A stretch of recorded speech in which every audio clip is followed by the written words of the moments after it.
Nous nous retrouvons aujourd'hui, une fois encore, autour de notre bon Padre Pio. Pardon pour la voix rauque que j'ai, mais c'est une bronchite allergique. C'est comme ça cette année, il y en a eu plusieurs. En tout cas, donc aujourd'hui, je vous donne un aperçu de l'interview donnée par le père Gabriel Amort, chef des prêtres exorcistes de Rome, qui avant sa mort a fait des révélations sur ce que le Padre Pio lui avait confié sur les grands événements de notre époque. Vous connaissez comment saint Augustin définit la paix dans la cité de Dieu, c'est la tranquillité de l'ordre. Il faut l'ordre et il faut la tranquillité pour qu'on puisse parler de paix. Si mon bras est paralysé, il est absolument tranquille, mais évidemment, il n'est pas en ordre parce que il n'accomplit pas sa fonction. Si l'amour libre domine les hommes, ceux-ci vivent au gré de leurs instincts sexuels. Je ne parle pas de l'instinct de reproduction auquel obéissent les animaux. Les hommes dotés d'intelligence et de volonté se sont abaissés plus bas que les animaux qui, eux, font ce que Dieu leur demande, bien sûr. Dans une société où domine l'amour libre, les enfants ne bénéficient pas de la société familiale susceptible d'assurer leur développement affectif et leur équilibre psychologique. Et les deux étant le but de la famille instituée par Dieu. Dès lors, on ne peut pas dire que la société soit alors en ordre. Donc, il n'y a pas de paix. Quand s'y ajoute l'avortement volontaire qui consiste à supprimer la vie d'un enfant conçu et bel et bien vivant, on comprend combien la société est éloignée de son ordre initial. On pourrait hélas ajouter les chapitres aux chapitres, et cet état de choses caractérise le chaos dans lequel nous sommes lancés. Je parle aussi bien de ce qui se passe dans l'enseignement aux tout-petits que des attaques qu'il y a malheureusement dans les cimetières, dans les églises, dans tous les monuments catholiques. Il y en a 3 par jour actuellement, c'est une folie complète. Et il y a l'assassinat du père Hamel, comme vous le savez, égorgé à côté de l'hôtel ou sur l'hôtel de sa petite ville à côté de Rouen, Saint-Étienne-du-Rouvray. Et puis il y a, pas plus tard qu'hier, cet assassinat du père Montfortin, le supérieur des pères Montfortin à Saint-Laurent-sur-Sèvre. Bon, c'est ahurissant. Donc, étant donné ce chaos, que peut aujourd'hui espérer un chrétien attaché à la paix, je répète, la tranquillité de l'ordre, tant sur le plan civil que sur le plan religieux? Y a-t-il une éclaircie à attendre de la Providence? Quelle lumière le Padre Pio nous apporte-t-il? En conclusion, je vous lirai l'acte de consécration au cœur immaculé de Marie par le pape le 8 décembre 1942. En réalité, il l'a fait le 17 novembre 1942. Et nous parlerons de la dévotion au cœur immaculé de Marie, demandée à Fatima, bien entendu. Donc aujourd'hui, Notre-Dame de Fatima avait révélé son 3e secret au Padre Pio. Mon nom est Jean Goyard, comme vous vous en souvenez, et j'ai tiré cela du site One Peter 5, qui est un site américain. Voici quelques extraits d'un entretien accordé au journaliste José María Zavala par le prêtre exorciste Gabriel Amort. Le père Amort est né en 1925, lorsque Padre Pio avait 38 ans. Il a été rappelé à Dieu en 2016, alors que Padre Pio était décédé depuis 38 ans. Donc ils se sont connus. Ils ont eu 48 ans de vie dans ce monde ensemble, et ils n'ont pas passé 48 ans ensemble, mais disons qu'ils se sont connus, ils se sont appréciés. Le Padre Pio était la référence du père Amort parmi ses amis, et le Padre Pio appréciait le père Amort. Le 3e secret de Fatima et le Padre Pio sont au centre de cette entrevue, et vous allez le voir tout de suite. Donc Zavala, le journaliste.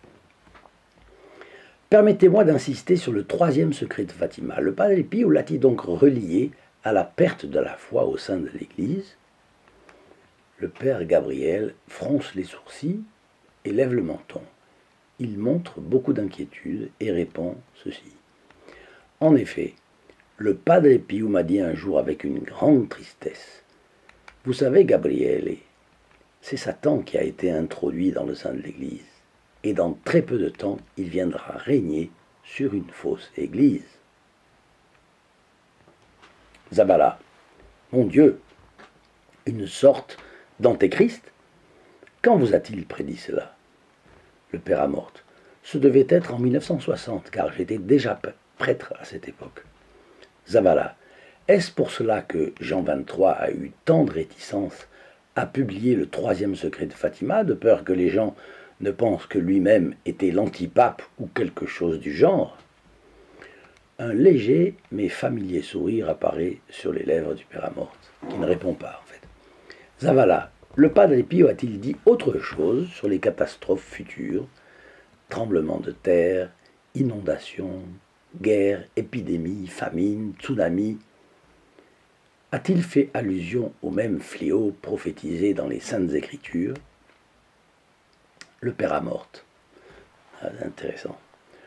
Aussi terrible que soit tout ce que vous avez cité, cela n'avait pas d'importance pour le Padre Pio à côté de la grande catastrophe, la grande apostasie qu'il voyait venir au sein de l'Église.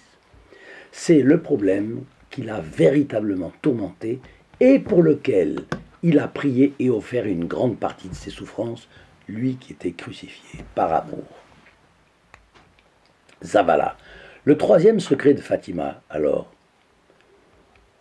c'est-à-dire, c'est ce à quoi vous faites allusion. Le père Amorte. Exactement. Zavala. Y a-t-il un moyen d'éviter une chose aussi terrible, père Gabriel? Le père Amorte. Il y a l'espérance. Mais à quoi sert l'espérance si elle n'est accompagnée des œuvres? Alors, là, je vous fais un commentaire. Vous le savez, l'Église a toujours soutenu que pour être sauvé, il faut la foi et les œuvres. Je m'arrête juste une seconde pour poser une question. Faire connaître l'apostolat du Padre Pio. Introduire la dévotion du Padre Pio pour notre Seigneur Jésus-Christ et la Sainte Vierge Marie. Introduire la dévotion au Padre Pio aussi comme moyen. N'est-ce pas une des meilleures œuvres à pratiquer aujourd'hui, voire la meilleure œuvre? Pourquoi serait-ce là ou une des meilleures œuvres auxquelles se consacrer? Parce que le Padre Pio, tout simplement, convertit les hommes, les âmes, et les âmes, il les convertit par milliers, ou disons par centaines de milliers. Et c'est cela dont le monde a besoin plus que toute chose aujourd'hui. Alors, à quoi bon mettre les meubles en ordre dans une maison si tout d'un coup se déclare un incendie dans la maison? Il faut tous s'attaquer à l'incendie, sauver la maison, et on sauvera la maison et les meubles. Mais mettre les meubles en ordre pendant qu'il y a un incendie, on va tout perdre. Donc, il faut savoir faire l'ordre des priorités. Et à mon humble avis, entreprendre une œuvre comme une action politique, aussi bonne soit-elle, même une œuvre sociale, quand tout s'effondre, c'est quand même secondaire. Tout ce qu'on va construire sera emporté demain. Donc il faut relever nos pays. Pour cela, il faut relever les âmes de nos compatriotes. Et donc commencer par la base, c'est-à-dire lutter contre la crise morale et religieuse qui sévit dans toute la société. Et en insistant, bien sûr, sur la vraie foi et la vraie morale. Cela va nous coûter des efforts, oui. Je penserai facilement à cette phrase. Cela va nous coûter de la sueur, du sang et des larmes, dès aujourd'hui, pour faire avancer la cause du Padre Pio. Mais il faut le faire tout de suite. Parce que les pénitences que nous n'offrirons pas maintenant en sacrifice de réparation Dieu nous les demandera demain quand le châtiment de Fatima se présentera. Vous ne croyez pas cela? Est-ce que ce n'est pas logique? Alors il y a l'espérance, disait le père Amorth, mais à quoi sert l'espérance si elle n'est accompagnée des œuvres? Et le père Amorth continue. Commençons par consacrer la Russie au cœur immaculé de Marie, récitons le rosaire, prions et faisons tous pénitence. Et c'est ainsi que finit l'entretien donné au journaliste espagnol José María Zavala. Et ça, c'est la pure doctrine catholique que l'on trouve par exemple dans l'épître de Saint Jacques, chapitre 2, versets 14 à 26. Il y a toute une colonne entière sur la question de la foi sans les œuvres. Et il dit, la foi sans les œuvres est une foi morte. Et dans Athalie, la fameuse pièce que j'aime beaucoup, Racine fait dire au prophète Joanne, la foi qui n'agit point, est-ce une foi sincère? C'est pourquoi je vous invite chaleureusement à faire un pas de plus avec le Padre Pio. Et je vous donne rendez-vous donc sur le site st-padre-pio.fr, ici en bas dans la description. Et vous avez aussi la faculté de commander une photo du Padre Pio, si vous ne l'avez, et de laisser vos intentions de prière, si vous le souhaitez aussi. Alors, pour éclaircir la situation à laquelle tout chrétien est confronté aujourd'hui, je vous rappelle seulement ce qu'a déclaré le pape Paul VI, le 29 juin 1972, presque 4 ans après la mort du Padre Pio. C'était son homélie à la messe de la solennité des saints apôtres Pierre et Paul. Paul VI qui parle. On a l'impression que par une fissure, la fumée de Satan a pénétré dans le temple de Dieu. Il y a des doutes, des incertitudes, de la contestation, de l'agitation, des affrontements. On n'a plus confiance dans l'Église. On fait confiance au premier prophète profane venu dans quelques journaux ou à travers quelques slogans sociaux. On veut le suivre et lui demander s'il a la formule de la vraie vie, et nous ne réalisons pas que nous en sommes, au contraire, les propriétaires et les maîtres de cette vraie vie. Le doute est entré dans nos consciences par des fenêtres qui devaient être ouvertes à la lumière. De la science, faite pour nous donner des vérités qui ne détachent pas de Dieu et nous le fassent chercher avec plus d'intensité, est venu au contraire la critique et le doute. Cet état d'incertitude prévaut aussi dans l'Église. On croyait qu'après le concile viendrait un jour ensoleillé pour l'histoire de l'Église. Au lieu de cela, ce fut une journée de nuages, de tempêtes, de ténèbres, de recherche et d'incertitude. Cela se trouve dans le site du Vatican. C'est là que je l'ai vu. Alors en guise de prière, voici l'acte l'acte de consécration au cœur immaculé de Marie que le pape Pie XII a rédigé le 17 novembre 1942. Si vous faites attention à chaque mot, vous noterez combien cette prière s'applique aux temps actuels. C'est même saisissant. Elle va être lue sans interruption, mais imaginez ce que vous et moi nous pourrions commenter en faisant un pas à pas. Cette prière vaudrait bien une vidéo à elle toute seule. Pardon.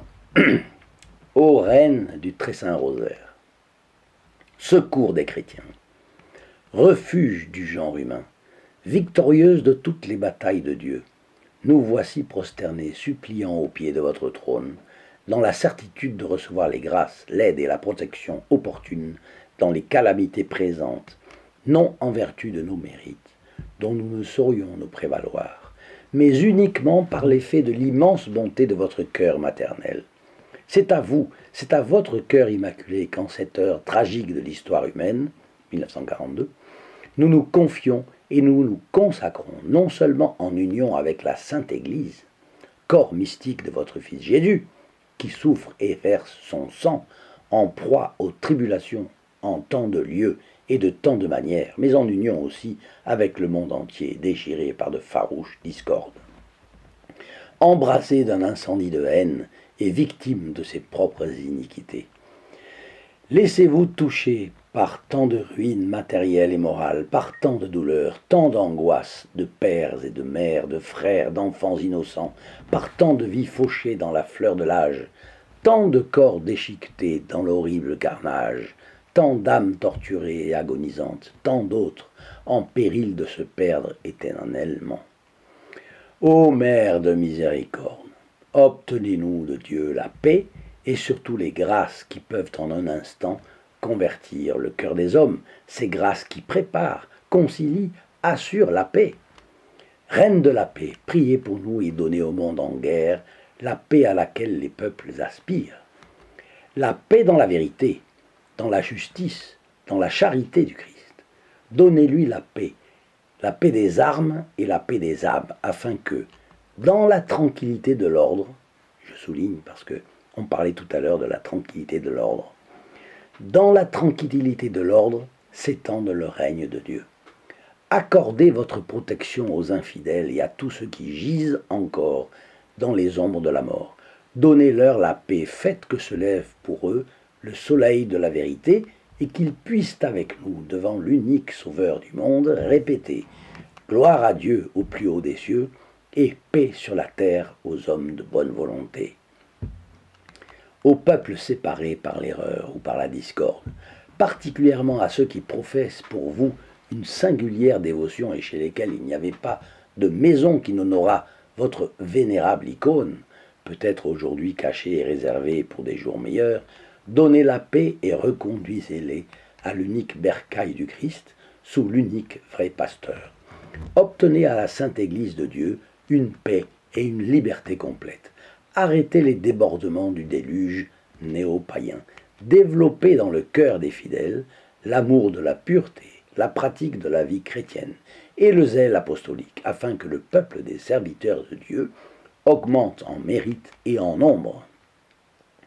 Enfin, de même qu'au cœur de votre Fils Jésus furent consacrés l'Église et le genre humain tout entier, afin que toutes les espérances étant placées en lui, il devint pour eux signe et gage de victoire et de salut.